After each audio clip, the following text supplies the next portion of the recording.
Je dors toute la journée. Et quand la nuit tombe, je vais dans la crique, attendre et jouir du plus parfait bonheur qui puisse être donné sur cette terre.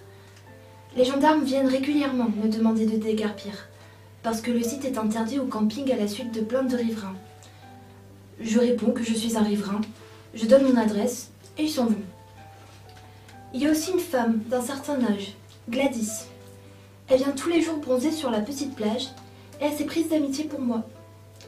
Gladys m'a raconté qu'elle était enseignante et qu'elle travaillait en maternelle. Elle m'expliquait qu'elle vivait seule depuis toujours, mais qu'elle avait eu 2 enfants avec des pères différents dont elle n'avait plus de nouvelles depuis longtemps. Ses enfants sont grands maintenant. Elle vient sur cette petite plage parce qu'il n'y a presque personne. J'aime bien Gladys. Tous les jours, on échange quelques mots. Je lui ai dit pourquoi je restais près de l'eau. Gladys a eu pitié de moi. Elle pensait que je perdais la raison, et en même temps, tout cela l'intriguait. Un soir, je l'ai vue qui restait plus longtemps. Je savais qu'elle était tapie derrière les rochers quand je me suis livrée à l'ange. Le jour d'après, elle est arrivée très perturbée. M'a raconté qu'elle avait vu une abomination sortir de l'eau, que la chose s'était emparée de moi. Qu'elle avait peur. Je n'ai rien dit. La journée a passé et elle est rentrée chez elle. Je savais que le lendemain, elle serait de retour.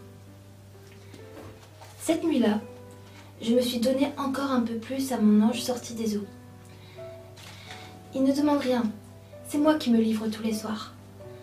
Maintenant, il me dit aussi de faire attention, que je n'ai presque plus de force vitale, mais je ne peux pas me passer de lui. Demain, je tiendrai Gladys serrée contre mon cœur, pour la rassurer. Elle aussi aura peur, et puis elle connaîtra l'ange. Si à la fin, comme Simon, je suis inanimée, elle alertera les secours, me rendra visite à la clinique. J'espère qu'il me restera suffisamment de sang pour m'en sortir. J'ai tout écrit sur des feuillets de l'hôpital que Simon avait laissés dans la tente.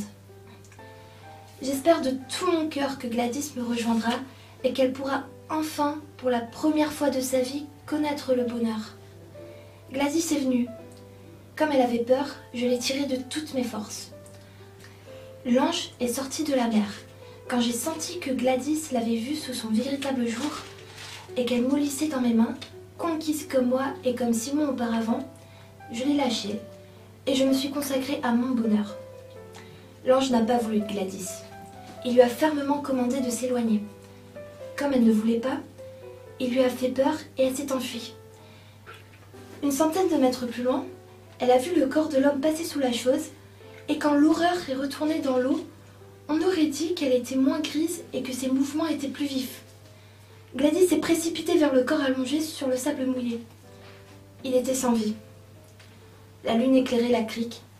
Elle a tiré l'ami de Simon hors de l'eau, s'est assise et l'a regardé longtemps. Ses yeux étaient ouverts et il y avait comme un sourire sur ses lèvres. Gladys a repris ses affaires, appelé les secours et a attendu. Les pompiers sont venus enlever le corps. Au moment de l'enterrement, elle rangeait les affaires de la tente quand elle a vu le rouleau de papier dans l'encoche de basalte. Elle a récupéré le manuscrit et l'a emmené chez elle. Longtemps, elle n'y a pas touché. Un jour, quand elle s'était sentie plus forte, elle a déplié les rouleaux. Il lui a fallu plusieurs jours pour tout déchiffrer. De ce jour-là, elle a interdit à ses enfants et à ses amis d'aller sur la plage maléfique. Quand on lui demandait pourquoi, elle disait qu'on le saurait seulement après sa mort. Quelques années plus tard, elle se faisait faucher par une voiture folle alors qu'elle profitait d'une tranquille balade à vélo dans l'air frais du matin. Le notaire communiqua à la famille le texte original du manuscrit de Simon, ainsi que la copie qu'en avait faite Gladys. À aucun moment, les enfants n'ont pensé que leur mère avait perdu la tête. Jamais ils ne s'approchent du Cap Omar, de ces lieux que le Seigneur a maudits.